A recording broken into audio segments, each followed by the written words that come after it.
for Afro-scientific spirituality.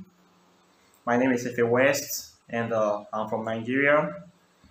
If this is your first time on this channel, this is a place where we talk about deep African metaphysics. We talk about African spirituality undiluted, and we discuss topics that people are afraid to talk about. Today, I'm going to be teaching you guys how to grow a sacred tree, how you can grow your own sacred tree by yourself, and the benefits or the applications of such a tree. It's even possible. First of all, let's define what is a sacred tree. A sacred tree is a tree, any tree, that is considered embodied with supernatural powers or supernatural abilities. A tree that is considered sacred or holy by a certain group of people. These are cases whereby we see in so many cultures in ancient West Africa. You see people worshiping a tree, a particular kind of tree, and you ask them what are they doing. They'll say the tree is sacred. What they are trying to say is that the tree is special to them. The tree is not an ordinary tree. The tree has some supernatural powers, or they will say the tree is a god. You will see many cases in ancient West Africa where people worship such trees. This practice happens even till today, present day, 2021. We have places in Africa. I can take you to places in Nigeria, villages where you see people worshiping trees, and they say sacred trees. Okay? So what is the significance of these trees? These are trees that are believed to be imbibed by spirits or deities from other planes. And these trees are actually believed to be like the resting place of such deities. So it is like a meeting point between humans and the spirit world. So in essence, these trees are shrines. We can say they are gateways whereby the people of this community communicate with extraterrestrial entities or spiritual entities from other planes, unseen planes. We can call them the plasma plane, the astral plane, or the spiritual world, or the land of the dead, the place of the ancestors. Some people will call them the underworld, Amente. Any name you call the places where dead people go. So these trees are actual gateways. Okay, they are not ordinary trees. They are powerful trees. In my country, Nigeria, especially in the western Niger Delta, this is a very, very popular phenomenon. You will see sacred trees, I believe, in almost every village in Nigeria, in the Niger Delta area. You will see these trees. And I have been able to do some research on these trees, the significance of these trees, and how they are grown, and how I can be able to grow one of these trees if I want to.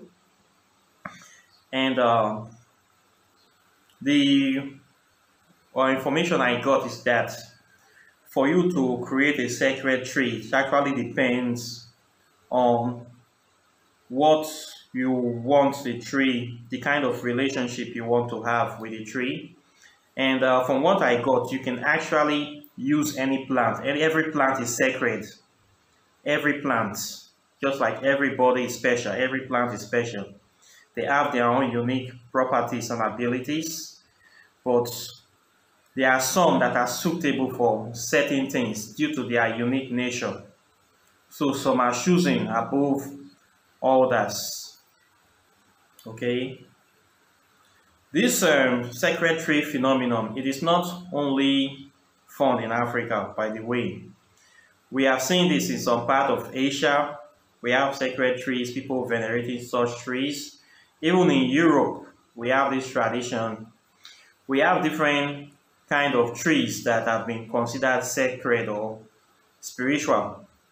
If we also go to Europe, we will see the names of these trees. I have listed on some of them. The willow tree, the sacred oak, the cypress tree, especially in Italian cypress, the bohai tree in India. We also have the wish tree. Yes, we all have the babao tree and your Christmas tree. Your Christmas tree is also a sacred tree as well. So we have sacred trees all over the world. As far as you have attached a special significance to that particular tree, the tree becomes sacred to the people that believes in it. And with time, this belief spread all over the world and people accept it the way it is. Say, okay, this tree is a sacred tree. It is used for such and such. It is not to be treated like other trees. It becomes a sacred tree. The Christmas tree that we use every Christmas, it's a sacred tree that have been used for hundreds or maybe thousands of years to celebrate the Roman Saturnalia festival. Now it has now been transformed into the Christmas tree. We put that tree, we hang our gifts on it, and we respect the tree. We give it that honor. Same way we also give the respect and honor to the sacred trees in Africa. Okay. In Nigeria, West Africa, we have a tree called the Iroko tree. This tree is considered as the king of all trees in the forest. The Iroko tree is a sacred tree. This is the tree that most people use, many cultures use as a living shrine, a gateway between the physical world and the spiritual world. Everybody knows in Nigeria that you don't mess with an Iroko tree. In fact, the sand Iroko tree put fears in the heart and minds of people. Why? Because we know that that tree is very powerful. You don't mess with an Iroko tree. No matter how crazy you are, how mad you are, you don't mess with Iroko tree in West Africa. Everybody knows this. Everybody from Africa, especially West Africa, knows this fact that the Iroko tree is a very powerful tree. This is a tree that people have testimonies about. Some people have heard the tree singing, some people hear it vibrating, some people have seen and experienced strange anomalies around the vicinity of this tree. So most people in West Africa don't get close to the Iroko tree. They are afraid of it. Only very strong people, spiritually strong people, can actually go near this tree. It's a tree that grows naturally on its own. But according to the legends, it is never on its own. It is filled with so many multitudes of spirits. And people use this tree for many things. They have been saying that any speech, anything you say, or any petition you give to the tree honors it, and people give sacrifices to this tree. This is a tree that in Nigeria, you don't cut it anyhow. If you want to cut down an Iroko tree, there are certain things you have to do. You don't just go there. There are cases of people trying to cut a tree down, Iroko tree. This saw breaks, it does not cut. There are people trying to cut this tree. Sometimes the cutlass does not go into the tree. Sometimes they cut this tree and the tree will actually bleed. Real blood will come out of this tree. There have been things happening to people that try to destroy this tree in terms of when they want to develop an area.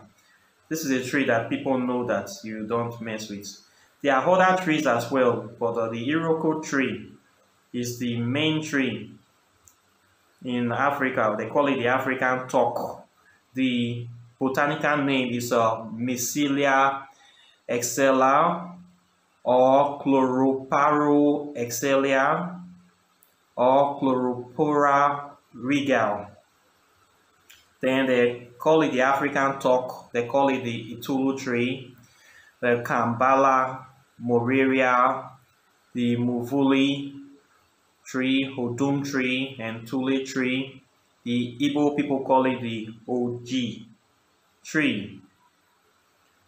We in Delta State Yoruba people, we know it as the Iroko tree. There's another tree as well that is very powerful, almost like the Iroko tree. They call it the Ifara tree, or Corina tree, or Ofam tree. The English name is African limba wood. This tree, the bark of this tree is used to cure wounds, cure hemorrhage, dysentery, malaria, bronchitis, so many diseases can be used.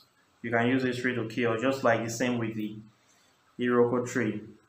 Okay, so the tree is very powerful. So how do you grow this tree? According to the legends, the way you grow such trees that you water them with blood. Yes, it can be any kind of blood, animal blood, human blood, menstrual blood, but you'll give this tree sacrifice, okay, for you to grow the tree. The belief is that anything you're giving blood to, you're giving life to. So in the planting of this tree, there are some certain rites or incantations, that ceremonies that have to be done. Then the purpose for planting such a tree have to be stated, and the blood is administered regularly or at intervals as a way of watering the tree to bring in the kind of human spirits into the tree. During this process, the tree is seen, or the plant is regarded as a human being.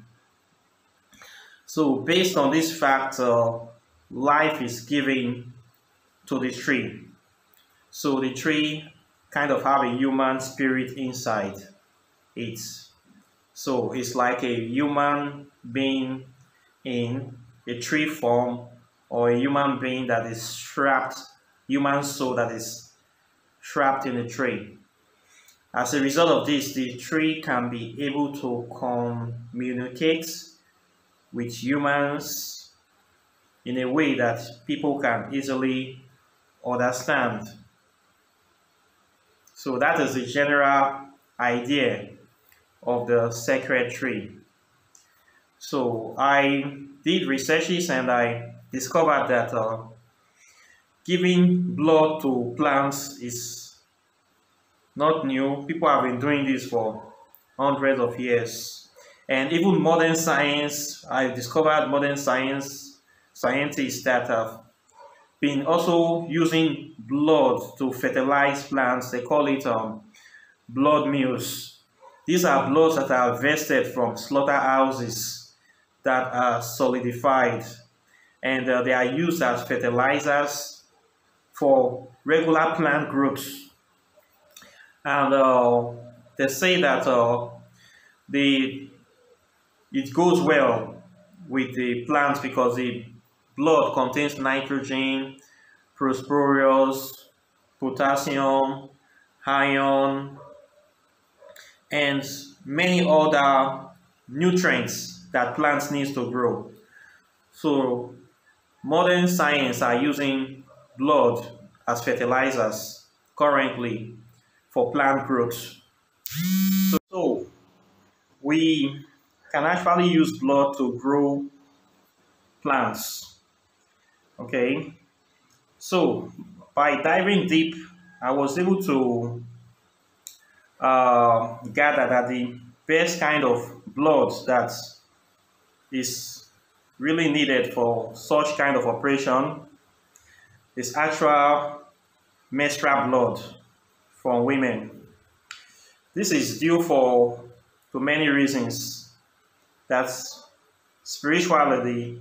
Menstrual bloods are more powerful in spiritual operations, and also they contain more of the nutrients or chemicals that plants really need for germination, for growing.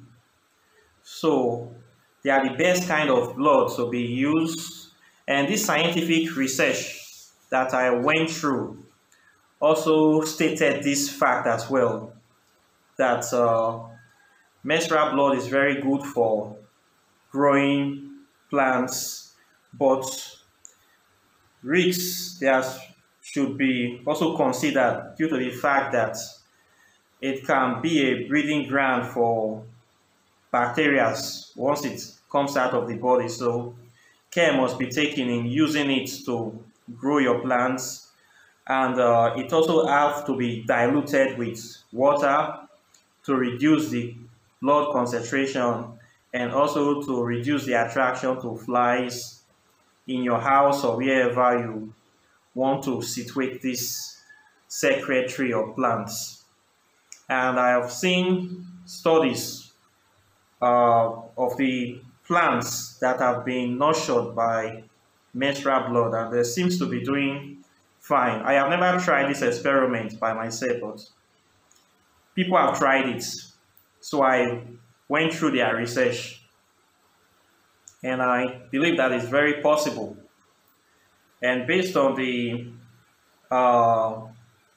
evidences that I have gathered, the way to grow it is to water it with regular blood offerings. So this plant will have to be treated like a child, and once it starts growing, it becomes like part of you, part of the person growing it. And the benefits of such a tree or such a plant is that they can act as a living shrine or altar, whereby the person, owner of this plant, or the community that has this plant can actually communicate with the elements of the earth. It is an easy gateway to communicate because this plant can be able to talk to humans and can be able to talk to the elemental deities. So there's kind of this open understanding. So this plant can actually tell people about things that they may not know about that is happening in the environment. The plant can also protect them from things that they cannot see. The plant can also intercede for them. The plant, it can be an open media of communication between them and the spirit world and the ancestors' dream. So planting this kind of tree have certain benefits. That is why so many cultures in West Africa have these trees in the community. They use it as a living altar to communicate with the elemental terrestrial deities. And I think it's a better option than having an altar that is just on a table with just physical non-living implements that are there. I think this kind of altar is very good, and it will actually be the best case for people that want to have an altar. If you can plant this tree in your compound, in any space, the kind of tree you will use depends on how long you want it to last. So trees like Iroko, the talk tree, these are trees that have been known to last hundred, maybe thousands of years. So the tree is going to be there for a very long time after you have died, more than 500-600 years. If nobody cuts it down, the tree will still keep doing its work. And another thing is that as the tree is growing, the tree is also having children that also have this spirit in them. So the sacred tree grows according to the legends. They can be unpredictable. The plant can grow very fast within a short time. The plants can refuse to die in some cases. Even if they are cut down, they will be sprouting. You keep cutting again and again and again and again. They will just be all over the place. They are difficult to get rid of, especially once they have taken a life of their own. They have come to maturity. They are difficult to kill or to destroy.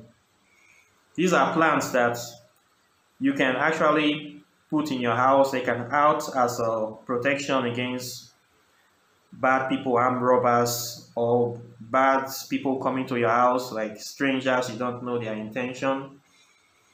The plants can be able to do many things for you. And when you go to most of these villages, you will see some of them, they use white cloths to surround the plant to differentiate it, or they will use red cloths to roll around the tree. It's very interesting. So these are sacred trees, and how to grow them. You can use any plants. You can use flowers. I've seen people use flowers as a sacred tree, but the problem is that flowers have very short lifespan. So they are not going to last long. They are going to die with time, except you have to transplant them from the flower pot to a permanent location. But if you use a tree that is maybe like an orange tree, mango tree, something you know is going to stay at least more than 100 years, it is much more better. So it's advisable to use a tree that have more lifespan for this kind of operation. Okay. So what most cultures do is that when the tree have grown, the older the tree, the more powerful the tree gets. So the way they do it is that they talk to the tree. You offer supplications anytime they want to do something spiritual. They just go to the tree, they pour libations to the tree, offer some offerings, and that is all. Because the tree is already awake and alive, so they don't really need to waste much time in doing things or explaining what they want to do. So they just say it, and it works very, very fast for them, because the tree is very conscious. So most of these trees we have in Nigeria, they are like this. That is why people are afraid of them. Once you mention the name of this tree, people are scared. They tell them there's an Iroko tree. Most people will not even go close to the tree because they don't want they don't want to hear part 2 about the tree, because they know how this kind of trees work. So this is how you grow a sacred tree. Okay, it's very, very easy to do, very easy. And these are the mysteries and the benefits of such a tree. So I hope that you enjoy this topic. Questions and comments are welcome. Please like and share this video, and subscribe to this channel. Okay, you can also support this channel if you are interested in supporting the channel by visiting my shop.